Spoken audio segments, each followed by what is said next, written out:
Assalamu alaikum wa rahmatullahi wa barakatuh. Welcome everyone in today's class.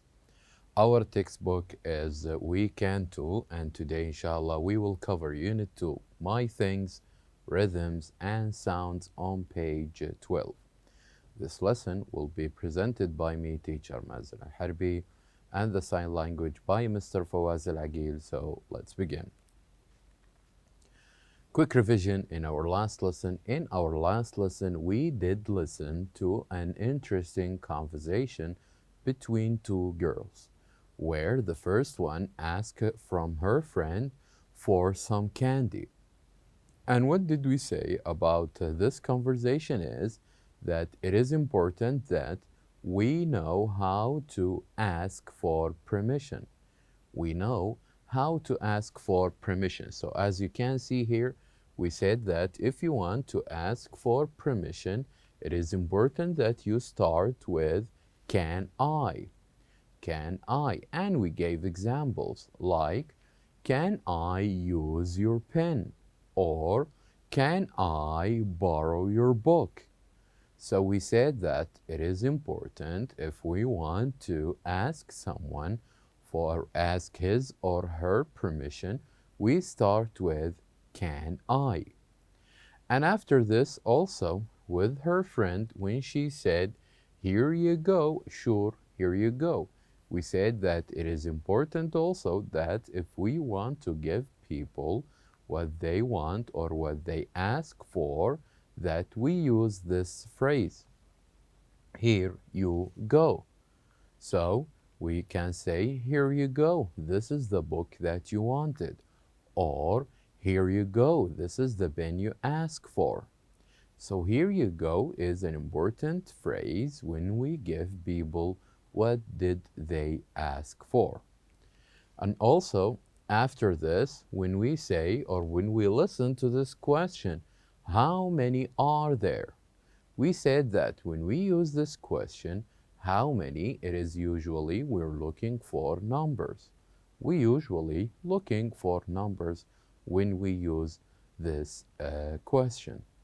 So now, can I and here you go and how many, these were the important phrases we have learned last time.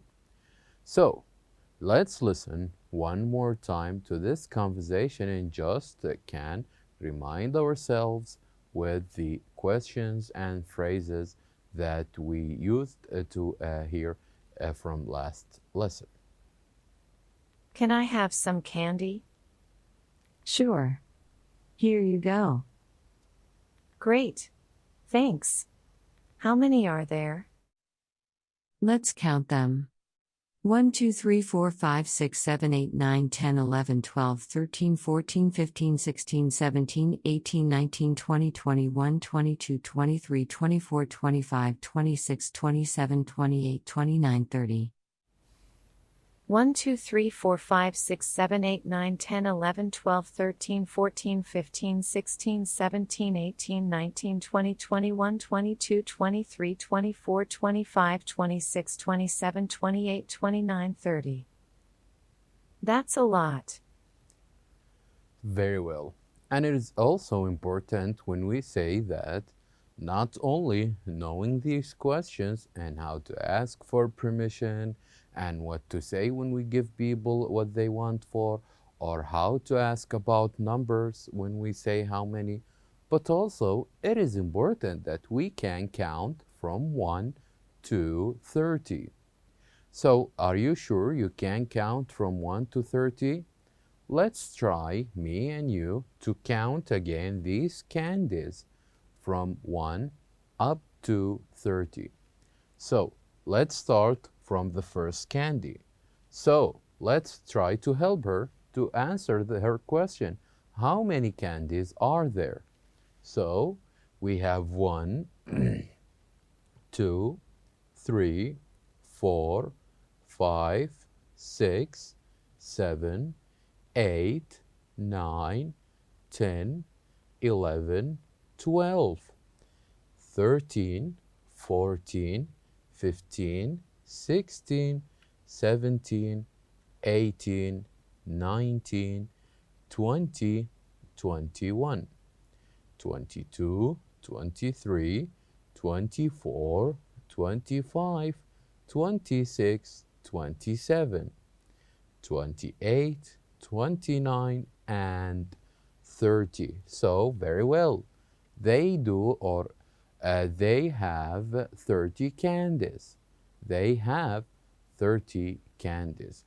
Now, the other thing we did learn last time is that we said try to act out these talks in pairs. So, for example, try to go for your classmate or even one of your family members or your friends and ask them this question. How many candies do you have? Or ask them or ask their permission of anything. Like, for example, can I have or can I use your book? Or can I have your pen? So try to ask their permission. And when you do go, either asking for permission or you asking about a number with how many, it is important that you remember the big four. And what are the big fours, you ask? The big fours are, when you ask, it is important that first you smile, to put a smile, and also to use appropriate gestures. Appropriate gestures with your hand. Like, for example, when you say, here you go, or when you ask, how many? So using gestures, it is relaxing to the person in front of you. And also to speak in a loud voice. So it is important that you speak in a voice where everyone can hear you. Speak in a moderate and loud voice. And number 4, to maintain good eye contact. To keep an eye contact with the person in front of you, it's important. So the person can listen carefully to what you ask for. And after this, we did learn how to play the word hunt game, where we said that with the word hunt game, when you get a row of letters, all you have to do to shout row. So for example, we said that try you and your maybe with your classmate or family members or friend of yours to have this table on a piece of paper. And you try to give this piece of paper around with the people who are going to play.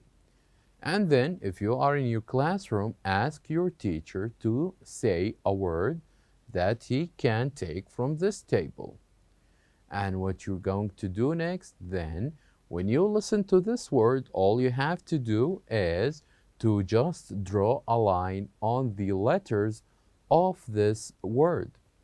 And when you do this, when you get a row of letters, whether horizontal or vertical, when you get this row of letters, then all you have to do is to shout row, as it means that you are the first one who did or who find this word. So let's give an example here. So imagine that you are sitting with your classmate or with your family members and someone said the word show. Show. Then what you have to do is that you're going to look for a word. You're going to look for a word that or letters that can make the word show.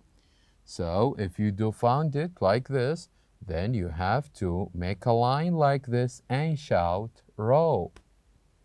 Row. So this is how we do answer this question, by just crossing the line like this and shout row. And also we can do it with other words, like for example fun. Then here we can look around this table. If we look around and if we find the word fun, then we can make a line like this and shout again row. And we can do this with as many words as we can until the table finish. So here we have, for example, the word book, And here we have the word move and turn, and also the word left, and also where, and also the word sun, and also the word right. So as you can see here, we do have more than 9 words that we can do, and we can play with this chart. So try this word hunt. It will be interesting to play. Now, let's get to know our objectives in today's lesson. At the end of this lesson, we hope that you will be able to chant the things on my desk chant, and also to recognize and pronounce some English, and also to differentiate between words start with SM and SN. So, I would like you please to open your books on page 12. I'd like you please to open your books on page 12. Now, on page 12, we'll start or we'll see a chant like this, which we're going to listen to. So the first part of this chant is that we're going to listen and we're going to chant and point when we reading this chant. So let's start. I would like you to listen to this chant, and after this we can read it together and we can follow. Things on my desk. Pens and pencils. Pens and pencils. Paper and glue. Paper and glue. So let's read it one more time, and this time I'm going to point and I would like you to follow. Things on my desk. Pens and pencils. Pens and pencils. Paper and glue. Paper and glue. So here, this chant talking about the things that we may have on our desk. So we can have pens, we can have also pencils. Not only this, but also we can have a pile of papers and also a glue. Let's listen to the second part of this chant. Let's listen. Things on my desk. Scissors and erasers. Scissors and erasers. Candy for you. Candy for you. Let's read it. Things on my desk. Scissors and erasers. Scissors and erasers. Candy for you. Candy for you. So, this is the chant. What are the things that I have on my desk? I have pens and pencils, and also paper and glue, and also scissors and erasers, and also candy is for you. So this is our chant for this lesson, to talk about the different things we may have on our desk. And you can have similar chant. You can make similar chant. Just name the things that you may have on your desk. Say your books, your notebooks, your bag, or your laptop, your phone. You can name different things that you can have on your desk.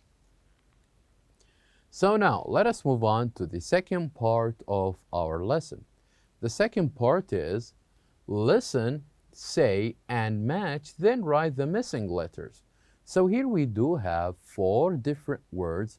2 of them starts with S and N, and the other 2 starts with S and M. And what we're going to have here is that we're going to listen to say each of these words, and after this, we're going to match them with the picture we have.